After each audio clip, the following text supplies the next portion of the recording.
నమస్తే. ఇన్నాళ్ళు నన్ను సపోర్ట్ చేస్తూ, ఎంకరేజ్ చేస్తూ మీ ప్రేమని నాకు అందిస్తున్న ప్రతి ఒక్కరికి కృతజ్ఞతలు. అలాగే ఈ వీడియో కూడా ఖచ్చితంగా మీకు ఉపయోగపడుతుంది. లైక్, షేర్ అండ్ సబ్స్క్రైబ్ చేసి మీ సపోర్ట్‌ని నాకు అందించండి. అలాగే ఈ వీడియో పట్ల మీకున్న అభిప్రాయాన్ని కామెంట్ సెక్షన్‌లో కామెంట్ చేసి తెలియజేయండి. ఇప్పుడు వీడియోని చూద్దాం. నమస్తే. Welcome to our channel. నేను పద్మిని. ప్రస్తుతంతో పాటు ప్రముఖ ఆధ్యాత్మికవేత్త, వాస్తు జ్యోతిష పండితులు, లలిత ఉపాసకులు, వాస్తు జ్యోతిష శిక్షణ నిపుణులు బ్రహ్మశ్రీ నానాజీ పట్నాయక్ గారు మనతో పాటు ఉన్నారు. మాట్లాడదాం. సార్ నమస్తే. శ్రీమాత్రే నమః. సార్ సర్వసాధారణంగా ఇంచుమించు 80% ఆఫ్ ద కేసెస్ చూసుకుంటే అవి ఇల్లీగల్ రిలేషన్సే కనపడుతూ ఉన్నాయి. ఇంచుమించు ప్రతి ఇంట్లోనూ ఉన్నాయా అని అనిపిస్తుంది. ఏంటి పరిస్థితి అనిపిస్తుంది? మీకు కూడా ఇట్లాంటి కాల్స్ వస్తుంటాయా? చాలా వస్తాయమ్మ. ఇప్పుడు నేను కొన్ని వందల వేల మందితో మాట్లాడాను ఈ విషయం మీద. Illegal cases. ఆ. రైట్. ఇక న్యూసుల్లో కొన్ని వైరల్ అయ్యే న్యూసులు కూడా ఈ మధ్య కాలంలో ఈ చందు అండ్ పవిత్ర Yeah. వాళ్ళిద్దరూ చనిపోవటం కూడా జరిగింది. yeah. సో ట్రాజడీనే మిగులుతుంది లాస్ట్ కి ఈ ఇట్లాంటి ఇల్లీగల్ అనేవి. సో అసలు ఇట్లాంటి ఇల్లీగల్ గా పెట్టుకునేటటువంటి రిలేషన్స్ ఈ మధ్య ఇంత పేటరైపోవడానికి, లేకపోతే ఇంత రేషియో పెరిగిపోవడానికి గల కారణం ఏమై ఉండొచ్చు సార్? ఇక్కడ ఏం లేదమ్మా, ఇక్కడ 3 రకాల అంశాలు లోతుగా పరిశీలించి చెప్పాల్సిన అంశం ఇది. మీరు మాట్లాడినటువంటి చిన్న విషయం కాదు ఇది. ఒకటి, జాతక చక్రంలో ఉంటుంది ఇల్లీగల్ అఫైర్స్ పెట్టుకునేటువంటిది. అది ఎందుకు వస్తుంది ఏమిటి అంటే 12వ స్థానము అంటారు. శయా సౌఖ్య స్థానం కనుక పాపగ్రహ సంబంధాలతో పాడైనట్లయితే ఒకరితోనో కాకుండా డిఫరెంట్ రకరకాల వ్యక్తులతో అతను యొక్క శయా సౌఖ్యం అనేటువంటిది ఉంటుంది. దాన్ని ఇల్లీగల్ రిలేషన్షిప్స్ అంటారు. అదొకటి. రెండవది ఏంటంటే వాస్తుపరంగా దోషం ఉంటుంది. వాస్తుపరంగా ఎటువంటి దోషం ఉంటుంది అంటే ఉత్తర వాయువ్యము, ఉత్తరం సైడ్ ఉండే వాయువ్యానికి ఉత్తరానికి ఉత్తర వాయువ్యంలో కనుక తెలియక ఎవరైనా గుర్రం బొమ్మలు పెడితే, వాయువ్యంలో గుర్రం బొమ్మలు పెడితే ఫైనాన్షియల్ గ్రోత్ పెరుగుతుంది. బట్ నార్త్ లో పెడితే, నార్త్ లో కాదు, నార్త్ వెస్ట్ లో కనుక పెడితే అదేంటంటే పర్టికులర్ గా కోరికలు పెంచేటువంటిది. అది ఎందుకు ఆ స్థానాన్ని ఎప్పుడు వాడతారు అంటే, ఇప్పుడు కొంతమంది ఇళ్లలో చూడండి, భార్యాభర్తలు వివాహం చేసుకుంటారు కానీ కలవరు. నేను ఈ కేసులో ఒక చిన్న ఇది కూడా చెప్తాను. ఒక ఇంట్లో ఇట్లాగే వాళ్ళకి వివాహం అయింది, ఇద్దరూ మంచి, వాళ్ళలో ఎటువంటి నపుంసకత్వం లేదు, ఏమీ లేదు, కానీ వాళ్ళు కలిసేవారు కాదు 2 years అయినా కానీ. అప్పుడు నాకు వాళ్ళ మదరు చూపించింది నాకు, ఏమంటే ప్రాబ్లం ఇట్లా ఉంది అని. జాతకం చక్రం చూస్తే దోషమేం లేదు, కానీ వాళ్ళ ఇంట్లో చూస్తే వాళ్ళు ఎక్కడైతే ఈ స్థానం ఏదైతే ఉత్తర వాయువ్యం ఏదైతే ఉంటుందో అక్కడ పడుకుంటే వీళ్ళు ఆ కోరిక పుడుతుంది. నేను వెంటనే ఏం చేశానంటే వీళ్ళు పడుకునేటువంటి మంచాన్ని అటు జరిపించా. ఇక్కడ నుంచి ఇక్కడ పడుకోమని చెప్పండి, అక్కడ కొంచెం డిప్రెషన్ జోన్ ఉందని చెప్పండి. డిప్రెషన్ జోన్ లో పడుకుంటున్నారు తెలియదు. సో డిప్రెస్ లోనే ఉంటారు ఎప్పుడు కూడా, వాళ్ళ కోరికలు ఎవరినేమి ఉండవు. సో డిప్రెషన్ జోన్ నుంచి మంచాన్ని కోరికలు పుట్టేటువంటి స్థానం వైపు వేయించాం. అప్పుడు ఇమ్మీడియట్లీ వాళ్ళిద్దరి మధ్యన ఒక ఎఫెక్షన్ పెరిగి ఒక అబ్బాయి పుట్టడం జరిగింది. రైట్. ఇప్పుడు ఆ అబ్బాయికి 4.5 years దీని పరంగా. అదే స్థానం గనక కొంచెం ఓవర్ గా యాక్టివ్ అయింది అనుకోండి, అంటే ఎలా అంటే ఇప్పుడు చూడండి, మన బాడీలోనే లో బీపీ, ఈక్వల్ గా ఉండే బీపీ, హై బీపీ ఎట్లా ఉంటుందో గృహంలో కూడా ఒక్కొక్క జోను యాక్టివ్ అయిన దాన్ని బట్టి ఉంటుంది. ఇంకోటి, వాయువ్య స్థానంలో బాత్రూమ్స్ ఉన్నా కూడా ఇల్లీగల్ అఫైర్స్. నేను దీని గురించి కూడా కేసు చెప్పాలి. ఒక అద్దిల్లు ఉండేది నేను తెలిసిన ఒక ఇంటి దగ్గర. ఆ ఇంట్లోకి ఎవరు దిగినా అఫైర్స్ పెట్టేసుకునేవారు.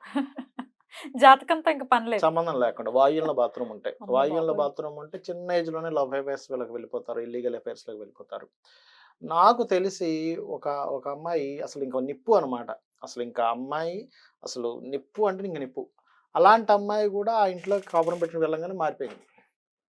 నీళ్లు జల్లేసారు నిప్పు. బికాస్ ఆఫ్ వాస్తు యొక్క ప్రభావం ఉంటుంది 100% ఉంటుంది. కేసెస్ అన్ని అవే కదా సార్, వాయువ్యంలోనే బాత్రూమ్స్ ఉన్నాయి కాబట్టి ఈ విషయంలో జాగ్రత్త తీసుకోవాలి. ఒకవేళ అక్కడ ఏదైనా బాత్రూమ్ ఉంటే స్టీల్ మన అల్యూమినియం పట్టీతో దాన్ని బ్లాక్ చేయొచ్చు, లేదా ఐరన్ పట్టీతో బ్లాక్ చేయొచ్చు. బట్ ఇట్స్ డిపెండ్ ఆన్ అది ఎన్ని డిగ్రీలు టిల్ట్ అయింది అనే దాని మీద ఉంటుంది. రైట్. అయితే ఇది ఆస్ట్రాలజీ అండ్ వాస్తుపరంగా ఉండేవి. జనరల్గా అసలు ఎందుకు జరుగుతుంది అనేటువంటి దాన్ని మనం లోతుగా పరిశీలన చేయాల్సిన పరిస్థితి ఉంటుంది. ఫస్ట్ ఆఫ్ ఆల్ ఏంటంటే అమ్మ, ఇప్పుడు అన్ని న్యూక్లియర్ ఫ్యామిలీస్. ఒకప్పుడు ఏంటి, ఇంట్లో అమ్మ నాన్న లేదా పెదనాన్నో పెద్దమ్మో ఇంట్లో పెద్దవాళ్ళు ఉండేవారు. ఏదైనా ఒక తప్పు జరిగితే భార్య ఇంట్లో వాళ్ళకి చెప్తే ఇంట్లో వాళ్ళ ముందు అందరి ముందు పరుగు పోతుంది. ఉమ్మడి కుటుంబంలో ఆ భయం అనేటువంటిది ఉండేది. ఇప్పుడు ఆ భయం లేదు. ఎవరు చెప్పుకుంటావు? Nuclear family. ఎవరు నన్ను ఆపేవారు? అసలు తల్లిదండ్రులే కప్పిపుచ్చుతూ మెయిన్ గా ఉన్నారు. ఇల్లీగల్ అఫైర్స్ అనే కాదు, మందు కొట్టడం కూడా. ఉమ్. డ్రింకింగ్ చేస్తున్నారంటే కూడా ఇంట్లో వాళ్ళకి భయం ఉండేది ఒకప్పుడు. అమ్మో నేను డ్రింక్ చేసి ఇంటికి ఎలా వెళ్తాను, స్మెల్ వస్తుంది, నాన్నగారు చూస్తారేమో, అమ్మ చూస్తుందేమో, బాధపడుతుందేమో, ఏమైనా అంటారేమో అన్న భయం ఉండేది. ఇప్పుడు లేదు కదా. Yeah. స్మోకింగ్ కానీ, డ్రింకింగ్ కానీ, ముఖ్యంగా మనం ఇప్పుడు మాట్లాడుకుంటున్నటువంటి అఫైర్స్ కానీ, ఫస్ట్ నన్ను ఎవరో ఏదైనా అంటారేమో, నన్ను క్వశ్చన్ చేస్తారేమో, నేను ఒకరి ముందు భయపడాలనేటువంటి ఆ జోను పోయింది. First point number 1. రెండవది ఏమిటవుతుంది అంటే ఓపికలు లేవు. అంటే ఒక మనిషి అర్థం చేసుకోవడానికి ఒక సమ్ టైం పడుతుంది. వివాహం అయినప్పటి నుంచి కూడా వెంటనే సినిమాల్లో చూపించినట్టు వెంటనే కలిసిపోయి హడావిడి ఒక సాంగ్ డూయట్ వేసేసుకోవడం, హడావిడి ఏమి ఉండదు నిజ జీవితంలో. చాలా టైం పడుతుంది. It takes time. స్లోగా టైం పడుతుంది. ఈ టైం పడుతున్న ప్రాసెస్లో జనరల్గా కొన్ని విషయాలు ఉంటాయి మనిషికి. ఏమిటది అంటే అందరూ నువ్వు అనుకున్నట్టుగా ఉండరు. ఎవరి వాళ్ళ యొక్క జాతకంలో ఉండే పంచమ భావం కావచ్చు, లగ్నం కావచ్చు, ఎవరికి వాళ్ళు డిఫరెంట్ క్యారెక్టర్స్ ఉంటాయి. ఆ క్యారెక్టర్ నువ్వు అర్థం చేసుకోగలగాలి. ఒక చిన్న చిలకను తెచ్చుకుంటేనే దాని గురించి మొత్తం గూగుల్ మొత్తం వెతుకుతాం. అదేం తింటుంది, అదేం చేస్తుంది, దాన్ని ఎలా హ్యాండిల్ చేయాలి, దానికి ఎలా మాట్లాడాలి, అది అలిగినట్టు ఎప్పుడు కనిపిస్తుంది, కోపంగా ఉన్నప్పుడు ఎప్పుడు కనిపిస్తుంది, ఒక పెద్ద మెనూ చదువుతాం. మరొక మనిషిని వివాహం చేసుకున్నప్పుడు ఒక స్త్రీ యొక్క తత్వం పురుషుడికి అర్థం అవ్వనంతసేపు, ఒక పురుషుడి యొక్క తత్వం స్త్రీకి అర్థం అవ్వనంతసేపు గొడవలు, ఎడబాట్లు, ఇల్లీగల్ అఫైర్స్ జరుగుతూ ఉంటాయి. ఇంకోటి ఏంటంటే అసలు ఎందుకు జరుగుతున్నాయనే దాని మీద నేను కొన్ని వందల వేల మందితో మాట్లాడిన తర్వాత నాకు అర్థమైన విషయం ఏంటంటే పాయింట్ నెంబర్ 1, మనం ఇందాక చెప్పుకున్నట్టుగా జాతక చక్రంలో ఉండే దోషము అండ్ వాస్తు దోషాలు దాని ప్రభావం చూపిస్తాయంటే వాళ్ళ జన్మజాతకంలో ఉన్నటువంటి దాన్ని కొంచెం ఎన్హాన్స్ చేస్తాయి. అయితే ఇక్కడ ఎలా అంటే ఒక వ్యక్తి ఆ దాంట్లోకి వెళ్తున్నాడు, ఎవరితోనైనా ఆకర్షితం అవుతున్నాడు అంటే వెరీ సింపుల్. ఈ వ్యక్తి ఇంట్లో లోపించడం అనేది ఒక 50% అయితే ఇతనికి అలాంటి ఆలోచనలు ఉండడం రెండు ఉంటాయి. ఆ ఆలోచనలు ఇంప్లిమెంట్ అయిన తర్వాత దానివల్ల పెద్ద ప్రమాదం ఏముండదు, మహా అంటే ఏమవుతుంది అనేటువంటి ధోరణిలోకి వెళ్ళిపోవడం. ఇప్పుడు సింపుల్ అమ్మా, ఇప్పుడు ఎవరైనా గన్ పట్టుకొని తిరుగుతారు రోడ్డు మీద, ఇక్కడ పట్టుకొని తిరిగితే వెంటనే లోపలేస్తారు. దాని పరిణామం చాలా పెద్దగా ఉంటుంది. అంటే ఇటువంటిది నేను చేసిన తర్వాత దీని పరిమాణం చాలా పెద్దగా ఉంటుంది అన్నప్పుడేమో అది చెయ్యడు. ఏమవుతుందిలే సరే వదిలేస్తాను, అంతగా పెద్ద గొడవ అయితే నేను డివోర్స్ ఇచ్చేసి ఇంకో పెళ్లి చేసుకుంటాను అనే దగ్గరికి వెళ్ళిపోయింది మనిషి యొక్క ఆలోచన విధానం. అంత ఈజీగా ఎలా తీసుకోగలుగుతున్నారు? ఎందుకు ఈజీగా తీసుకోగలుగుతున్నాను? డివోర్స్ శాతం ఎప్పుడైతే పెరిగిందో నేను వదిలేస్తాను, ఏముంది. ఇప్పుడు ఈ ఒక్క విషయం అని కాదు, ఇప్పుడు జాబ్స్ విషయంలో అలాగే అయింది. ఒక మనిషి ఎక్కడైనా జాయిన్ అయితే ఏదైనా చిన్న తేడా వస్తే వదిలేసి ఇంకో దగ్గరికి వెళ్ళిపోతా. ఎక్కడ ఆగుతాడు ఇంకా మనిషి? అదే ఎక్కడ ఆ ధోరణి అనేది జాబ్ కానీ, వివాహం కానీ, ఒక ఫ్రెండ్షిప్ కానీ, ఒక బిజినెస్ కానీ, ఒకరితో న్యాయంగా ఉండడం కానీ ఇవి లేవు. ఇవి తగ్గుతున్నాయి. ఎందుకు తగ్గుతున్నాయి అంటే ఇవన్నీ కూడా ఎక్కడ మనకు కనబడతాయంటే మన రామాయణ మహాభారతాల్లో కనబడతాయి. వీటిని ఎప్పుడైతే మనం వినడం లేదో, సరిగ్గా అర్థం చేసుకోవట్లేదో, పిల్లలకి చెప్పట్లేదో, దాన్ని జీర్ణం చేసుకోవట్లేదో మనకి ఈ యొక్క ఇది ప్రారంభం అవుతుంటుంది. రెండవది కలి యొక్క ప్రభావం. అయితే అది కూడా అయితే ఇక్కడ పర్టికులర్గా అసలు ఎందుకు పెట్టుకుంటారు అనేటువంటి దాన్ని క్లియర్గా అర్థం చేసుకుంటే చిన్న చిన్న విషయాల్ని భార్యాభర్త గనక పెద్దగా చూపించడం మొదలుపెట్టినప్పటి నుంచి పెట్టుకోవడం జరుగుతుంది. ఎలా అంటమ్మా, ఇప్పుడు ఒక పురుషుడికి ఇంట్లో ఉండే స్త్రీ ప్రతి చిన్న విషయాన్ని ఎత్తి చూపిస్తూ ఉంది. వెంటనే ఒక పెద్ద విషయానికి ఎవరు ఫీల్ అవ్వరు, గుర్తుపెట్టుకోండి. చిన్న చిన్న విషయాలను గనక నువ్వు భూతద్దంలో చూపించడం మొదలు పెడితే ఇది ఎవరికో ఒకరు షేర్ చేసుకోవాలి. తన వెళ్ళి అది పురుషుడికి షేర్ చేసుకోవడం ఎప్పుడు స్త్రీ ఎప్పుడు స్త్రీకి షేర్ చేసుకోవడం చాలా తక్కువ, పురుషుడు షేర్ చేసుకోవడం చాలా తక్కువ. ఆపోజిట్ జెండర్కే షేర్ చేసుకుంటారు. ఇలాగా వాళ్ళ ఇంట్లోని వీళ్ళ ఇంట్లోని సేమ్ ప్రాబ్లం ఫేస్ చేస్తున్న వాళ్ళు ఎవరైనా ఇద్దరు కనెక్ట్ అయ్యారనుకోండి, వాళ్ళు కనెక్ట్ అయిపోతారు తొందరగా. అవునా మీ ఇంట్లో అలా చేస్తున్నా మీ భార్య, మా హస్బెండ్ కూడా ఇంతే. ఇక వీళ్ళిద్దరూ ప్రారంభిస్తారు చెప్పుకోవడం. స్లోగా ఇది ఏమవుతుందంటే ఎఫ్ఐఆర్కి ప్రారంభం దారితీస్తుంది. అంటే ఇక్కడ ఏంటంటే ప్రాబ్లమ్ ఈజ్ సిమిలర్ కాబట్టి, వాళ్ళు మనల్ని ఇబ్బంది పెడుతున్నారు కాబట్టి వాళ్ళని మనం మోసం చేయడంలో ఎటువంటి తప్పు లేదు అనేది మైండ్లోకి వెళ్తుంది క్లియర్గా.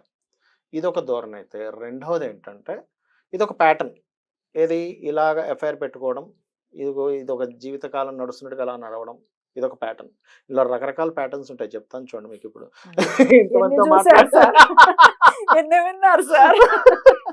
మీకు అసలు మీకేమనిపిస్తుంది పర్సనల్ గా అబ్బా మళ్ళీ అంటే నేను జాతకం చూడగానే అర్థం అవుతుంది కదండి, మీకు అసలు చూడగానే బేసిక్ గా అర్థమైపోతుంది అర్థమవుతుంది కదా, ఇంక ఇది కర్మ అనుకుంటాను నేను. అయితే రెండో ప్యాటర్న్ ఏంటంటే వీళ్ళు ఎలా ఉంటుందంటే వీళ్ళు నలుగురితో పెట్టుకుంటారు, ఇంక ఒకరు కాదు, ఎక్కడ దొరికితే ఇంకా అక్కడ అక్కడ ఒక మన ఆఫీస్ లో ఒక పవర్టెడ్స్ అయి ఉండాలి సార్ Perverteds చాలా పవర్స్ ఆఫీస్ లో ఒకరు, ఇంకో దగ్గర ఎక్కడో పరిచయం వల్ల ఇంటి ఎదురుగా ఒకరు, ఇంటిపై అట్లా రకరకాల దీంతో పెట్టుకుంటారు. వాళ్ళకి ఎక్కడ రిలేషన్ తో ఎక్కడ అటాచ్మెంట్స్ ఉండవు, ఏం ఉండవు జస్ట్ ఇదే జస్ట్ ఇదే.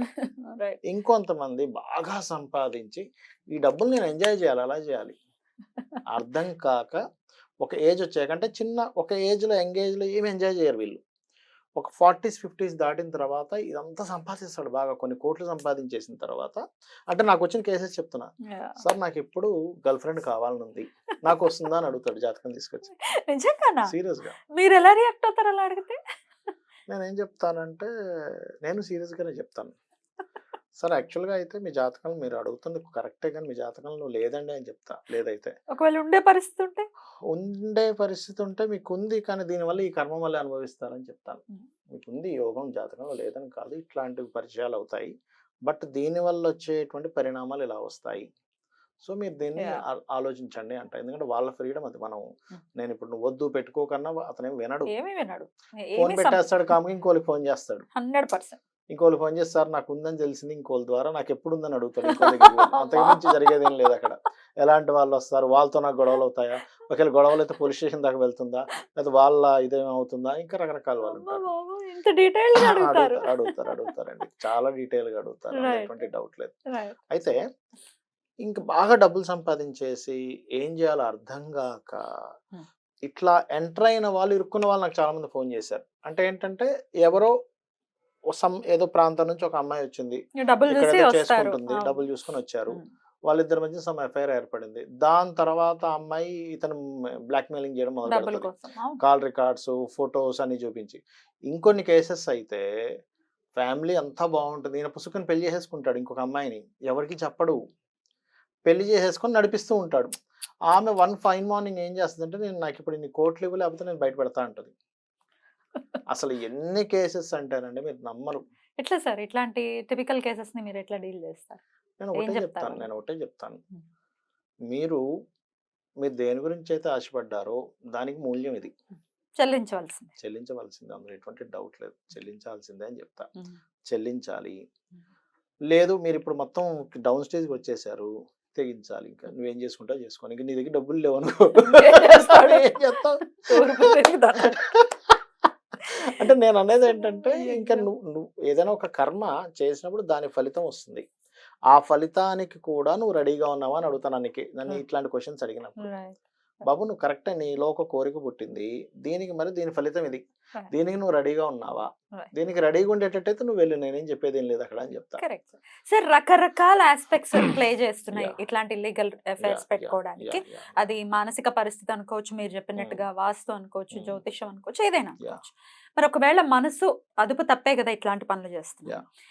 తమ పిల్లలు అదుపులో ఉండాలనో, లేకపోతే వాళ్ళు తప్పు చేయకుండా ఉండాలని అనుకున్న వాళ్ళకైనా, లేకపోతే మా భర్త ఇట్లాంటి ఇల్లీగల్ అఫైర్స్ నుంచి బయటకు రావాలనుకున్నా, వాళ్ళే ఒకవేళ ఆ అఫైర్స్ నుంచి బయటకు రావాలి అనుకుంటే ఏం చేయాలి సార్? ఒకటేనమ్మా, ఇక్కడ ఫస్ట్ ఆఫ్ ఆల్ నేను ఒకటే చెప్తాను, ఫస్ట్ ఆఫ్ ఆల్ ఎఫ్ఐఆర్ లో పెట్టుకుంటున్నారంటే ఇద్దరిలో ఎంతో కొంత తప్పు ఉంటుంది, అంతా బాగుండి కూడా పెట్టుకునే వాళ్ళ కేసు చాలా తక్కువ ఉంటుంది. అలాంటి కేసెస్ కూడా నేను చూసా, చాలా మంది నా దగ్గరికి వచ్చి ఏమని మా ఆవిడ చాలా బంగారం, అసలు ఆవిడ ఏ ఇబ్బంది పెట్టదు, కానీ నేను ఇందులోకి దూరానని చెప్తాడు.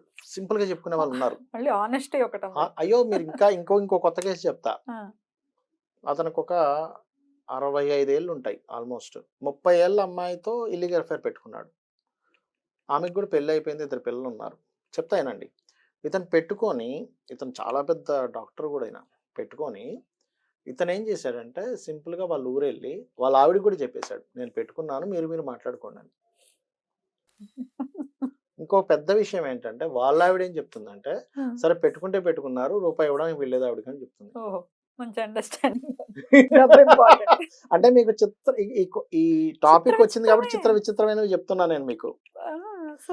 అంటే నేను ఒకటే చెప్తాను అందరికి కూడా, ఏం చెప్తానంటే బాబు, ఈ అఫైర్ స్టార్ట్ అవడానికి ముఖ్య కారణం నువ్వు కానీ నీ భార్య కానీ చిన్న చిన్న విషయాల్ని పెద్దగా చూపించడమే. అక్కడ ఏమవుతుందంటే మీ యొక్క తత్వం మీద అవతల వాళ్ళకి చిరాకు పుడుతుంది. చిన్న చిన్న విషయాలను పట్టుకొని రాద్ధాంతం చేస్తున్నాడు లేదా రాద్ధాంతం చేస్తుంది. అప్పుడు ఇంకోళ్ళకి అట్రాక్ట్ అవ్వడానికి ఛాన్సెస్ మీరే ఇచ్చిన వాళ్ళు అవుతారు. సో జాగ్రత్త, చిన్న విషయాల మీద చిన్న విషయాలని Yeah. పట్టుకొని భూతద్దంలో చూసి రాద్ధాంతం చేయకండి. చేయ- ఫస్ట్ పాయింట్ నెంబర్ 1. Right. రెండవది ఇంకోటి ఏంటంటే, మీరు గనక అవతల వాళ్ళు చేసినటువంటి దాన్ని అప్రిషియేషన్ చేయకపోతే కూడా ఇల్లీగల్ అఫైర్స్ పెట్టుకుంటారండి. ఎందుకంటే చక్కగా రోజు ఫుడ్ తింటున్నాడు, ఒక్క రోజు కూడా బాగుందని చెప్పలేదు పురుషుడు. బయట నుంచి ఎవడో ఎప్పుడో వచ్చాడు, అబ్బాయి ఎంత బాగుంది మీ ఫుడ్ అన్నాడు, అయిపోయింది, అట్రాక్ట్ అయిపోతారు. నన్ను గుర్తించేవాడు దొరికాడురా నాకు జీవితంలో అనుకుంటుంది ఆడది. లేదా పురుషుడు కూడా అంతే, ఎప్పుడో ఏదో ఎప్పుడు చేస్తూ ఉంటాడు. స్త్రీకి ఆమె ఏం పెద్ద గుర్తించదు, ఎవరో స్త్రీమూర్తి వచ్చి గుర్తిస్తుంది, అబ్బాయి ఎంత బాగా చేశారండి మీరు అంటది. కథం. అమ్మ బాబోయ్. అంటే గుర్తించే వాళ్ళు లేకపోయినా చిన్న చిన్న దోషాలు వెతికేవాడున్నా డైవర్ట్ అయిపోతారు, గుర్తించే వాళ్ళు లేకపోయినా డైవర్ట్ అవుతారు. ఇక్కడ మనం ఎప్పుడు కూడా వీళ్ళు ఏదో సెక్సువల్ రిలేటెడ్ కోసమే డైవర్ట్ అవుతారు అనుకోకూడదు. ఎమోషనల్ గాని ఫస్ట్ ఎమోషన్ గా సెక్సువల్ అనేది ఒక 5 to 10% మాత్రమే. బట్ 90% ఆఫ్ కేసెస్ మీరు ఇవ్వాల్సిన ప్రియారిటీ అవతల వ్యక్తికి ఇవ్వట్లేదు. చిన్న చిన్న విషయాలని భూతద్దాల్లో పెట్టి చూస్తున్నారు. ఈ 2 విషయాలు చాలా చాలా ఇంపార్టెంట్. Right. ఈ 2 విషయాలు జాగ్రత్తగా గనక మనిషి కాపాడుకోగలిగితే ఒకవేళ నిజంగా ఏదైనా అట్రాక్షన్ లోకి వెళ్తున్నా మళ్ళీ వెనక్కి వచ్చేస్తారు. ఒకవేళ రాలేదు పరిస్థితుల్లో ఉంటే ఎట్లా సార్ అదుపులో ఒకటే పెట్టుకోవడం? లలిత అమ్మవారి చేసుకోవడమే. లలిత అమ్మవారి లలిత స్తోత్రము, అందులో శివకామేశ్వరంకస్త శివ స్వాధీన వల్లభాయే నమః మంత్రం చేసుకోవడము. మనకి మన రామాయణం ఒక విషయాన్ని చెప్తుంది, అహల్య విషయం గురించి వృత్తాంతం. వృత్తాంతం. ఎవరైతే గౌతమ మహర్షి ఆ యొక్క ఇంద్రుడని తెలుసు అహల్యకు కూడా, కాకపోతే మొట్టమొదటి ఆమెకు మనసులో పడింది కదా, ఇంప్రెషన్ పడింది కదా, అందుకని త్వరగా వెళ్ళిపో అని చెప్తుంది. గౌతమ మహర్షికి మొత్తం మీద కనబడతాడు, ఇంద్రుడిని శపిస్తాడు. గౌతమ మహర్షి ఎక్కడా కూడా అహల్యని ఏమీ అనడు, నువ్వు తపస్సు చెయ్యి అంటాడు. వదిలేయలేదు కూడా. నువ్వు తపస్సు చేయి. తపస్సు చేయడం అంటే దాని అర్థం ఏంటంటే రియలైజేషన్. నువ్వు తపన పడు, ఎందుకు ఇలా చేశాను, ఇంత గొప్ప జన్మ, ఇంత గొప్ప మహర్షికి నేను భార్యనయ్యాను, ఎందుకు ఇలా చేశాను, నువ్వు రియలైజ్ అవ్వగా రాముడు అంటే పాపాన్ని దగ్ధం చేశాడు. రామ అనే పదం ఏంటంటే నీ పాపాలు మొత్తం దగ్ధం చేసేటువంటి స్వరూపం నీ దగ్గరకు వస్తుంది. అంటే దాని అర్థం ఏమిటి? Realization is most important. రామనామం కూడా ఇట్లాంటి వాటి నుంచి బయటపడేస్తుందండి. ఇది కేవలం వాళ్ళంతట వాళ్ళు అఫైర్లోకి వెళ్ళడానికే కాదు రామనామం. పిల్లలు ఎవరైనా అఫైర్లో పడతారు అని అనుకున్నప్పుడు రామనామం బ్రహ్మాండంగా పనిచేస్తుంది. లలిత సహస్రనామం పూర్తిగా చదవడం కూడా పూర్తిగా పనిచేస్తుంది. ఈ 2 పాయింట్లతో పాటు ఇంకోటి ఏంటంటే అమ్మా, పొరపాటును కూడా వాళ్ళ తల్లిదండ్రులను కించపరిచేటువంటివి చేయకూడదు.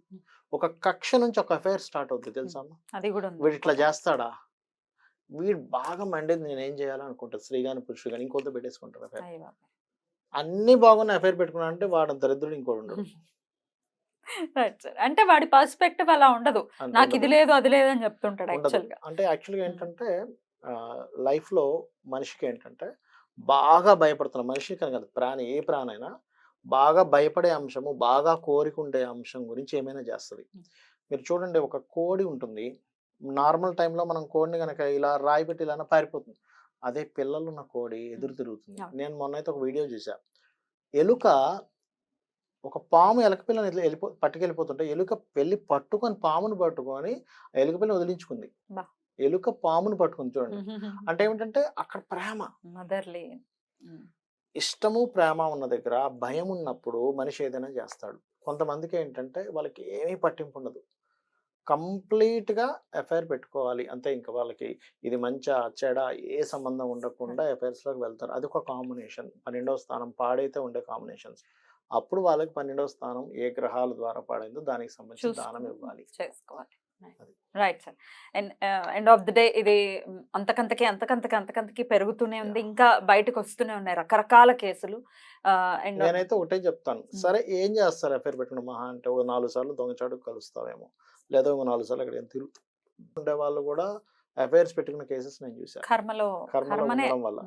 బట్ దాన్ని మనం దైవం వైపు మళ్లించుకుంటే ఆ కర్మలు కూడా తగ్గుతాయి. చాలా చక్కగా వివరించారు సార్. Thank you. నమస్తే. శ్రీమాత్రే నమః.